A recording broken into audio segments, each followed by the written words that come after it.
While I wouldn't necessarily say the St. Louis Rams had a terrible season in 2013, me personally, I was just a little disappointed in what they ended up doing, in part because I was very hot on them before the year started, sat there and said that they were going to finish second in that division and make the playoffs and dot, dot, dot. And I was probably a year ahead of myself. And sometimes you make those predictions, and sometimes they pan out, and sometimes they don't. I sat there and said that Carolina was going to win the NFC South this year, and I ended up guessing right. And sometimes that's what it is. It's a guess based off of certain things. But I cannot deny that even though the Rams finished last in the NFC West, which ended up being by far the best division in professional football, going 7-9, that the future still looks very, very bright for the St. Louis Rams in several different levels, and they've got a lot of things going in their favor. There's no doubt about that. And some things that are going in their favor didn't even have anything to do with what they did on the field this year. It's reaping the rewards of stuff that was done in the past.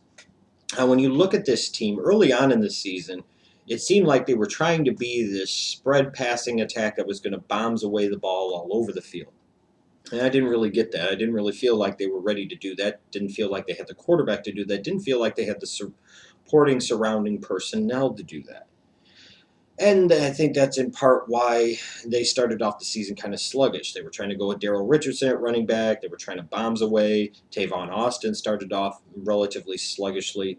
It just wasn't a good start offensively for the Rams for the season. And the defense, frankly, started off very, very poorly.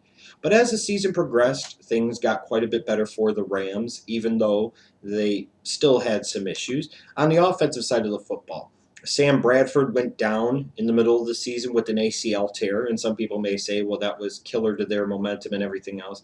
It may have been, it may not have been.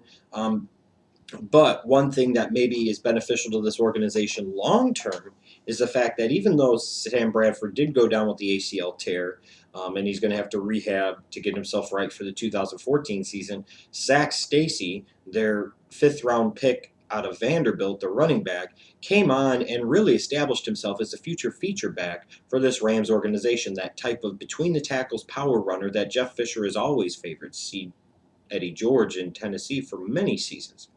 This is the type of back that Jeff Fisher ultimately loves the most. And Zach Stacy came in and really helped change the dynamic of this Rams team from an offensive standpoint. It got more balanced. They were able to run the ball much more effectively. And even with Kellen Clemens, at times they were able to throw the ball a little bit better, even though Kellen Clemens is never going to be confused for being a legitimate NFL starting quarterback. In terms of the running game, though, Zach Stacy is kind of one of those, benefits, those godsends. Their version maybe of Alfred Morris. Didn't quite put up the numbers of an Alfred Morris that he did in Washington in 2012 as a rookie. But Zach Stacy, a fifth-round pick, just goes to show you that you can find running backs that could play at all different levels of the draft. It doesn't always have to be a first-round pick. In terms of the other weapons in the passing game, Tavon Austin had his moments where he made some really, really big plays.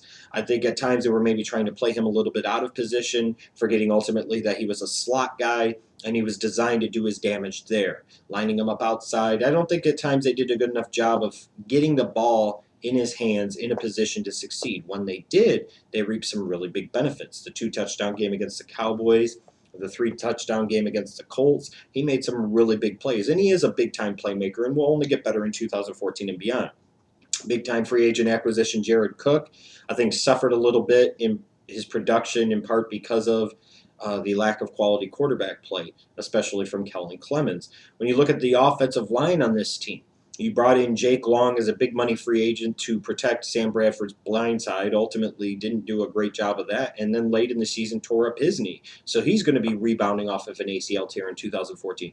Roger Saffold, your former second-round pick in 2010, on the right side, played okay, but he's going to be a free agent. It'll remain to be seen whether or not he's going to be brought back into the fold. On the defensive side of the football, though, as the season got going and went along, the Rams started to pick up some steam and some momentum and started to really gel as a defensive unit. This is one of the most talented young defenses in all of the National Football League. Make no mistake about it.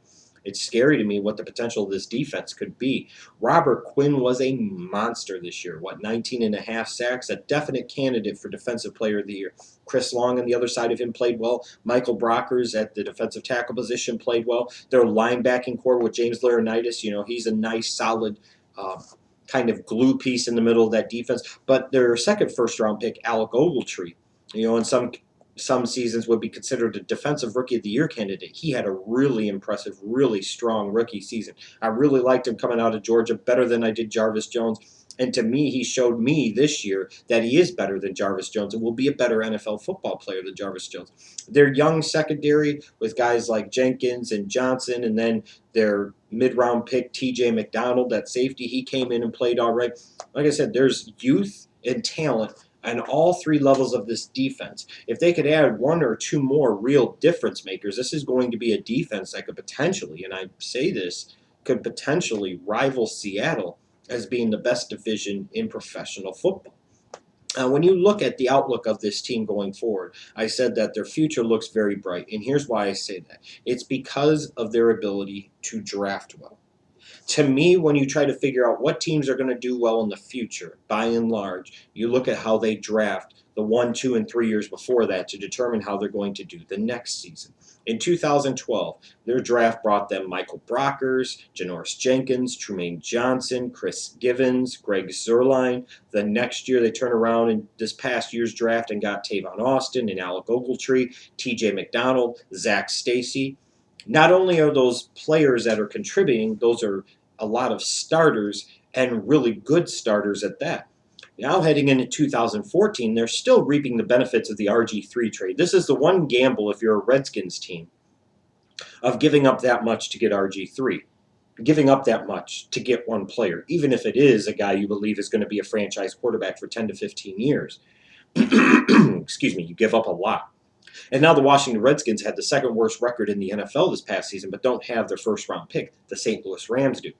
The St. Louis Rams have both picks 2 and 13 in this upcoming NFL draft, and that puts them, to me, in the catbird seat, the biggest position of power, especially in a draft where you have a few quarterbacks that are going to be drafted in the top 10.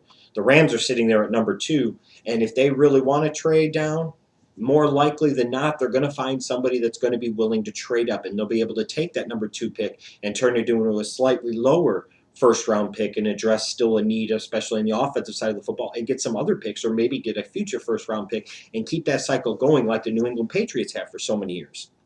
In terms of where I would expect the Rams to go in terms of a direction, what needs or areas they would seem to want to address in the NFL draft, I do look at offensive line and say, hey, even though I'm not sold on Sam Bradford, for some reason Les Snead, the general manager, and head coach Jeff Fisher have a very big man crush on him. If you want him to be the guy, if you believe him to be the guy, if you're going to go with him as your guy, you need to do everything you can possible to protect him.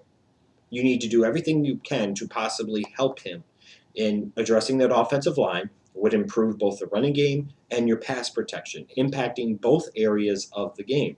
And this is where somebody like a Jake Matthews would seem to make a tremendous amount of sense at number 2, or if they traded down a few picks. Or I might think, even with the ties of Jeff Fisher to Bruce Matthews for so many years in Tennessee, I might say they might choose the more talented player, the rawer player, but the more talented player with more upside in Greg Robinson out of Auburn.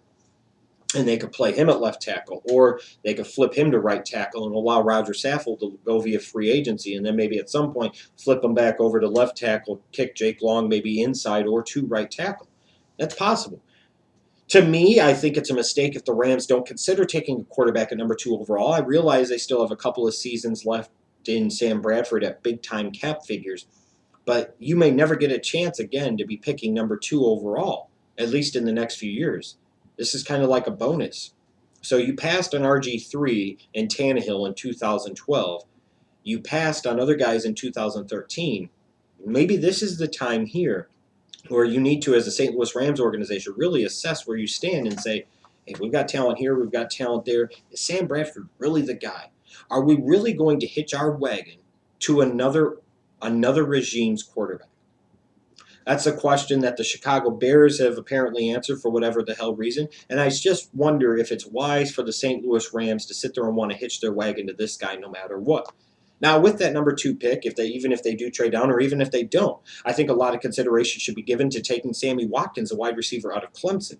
To me, he has that number 1 wide receiver ability. He has big playability, but he's a bigger, more physical presence that you could play on the outside that would allow Tavon Austin to go to his more natural position in the slot. And you've added some major firepower in that passing game for Sam Bradford or whoever the St. Louis Rams quarterback is for all of 2014. And then when you turn around with that 13th pick, this is a pick again, based off of some of the talent in the draft. They could maybe sit there and move down off of that. They could trade out of that pick. Or if they sit put, you could look at a guy like Clinton Dix from Alabama. He would be a guy that would seem to make a tremendous amount of sense. He really would. You might look at a guy like Vic Beasley and envision him as a 4-3 outside linebacker, a poor man's Von Miller, if you would. They might take a corner like a Justin Gilbert or a Darquise Dennard from Michigan State. A lot of options here. They could take a defensive tackle, which I think is something they should strongly consider. Somebody that's better to go on the other side of Michael Brockers than what Kendall Langford has been. Somebody like a Rashad Hageman from Minnesota or a Timmy Jernigan from Florida State. A lot of options here. Based off of the past 2 drafts for the St. Louis Rams, I think they'll get this year's draft right again. And if they do, you best believe this is a team you need to really watch out for in 2014.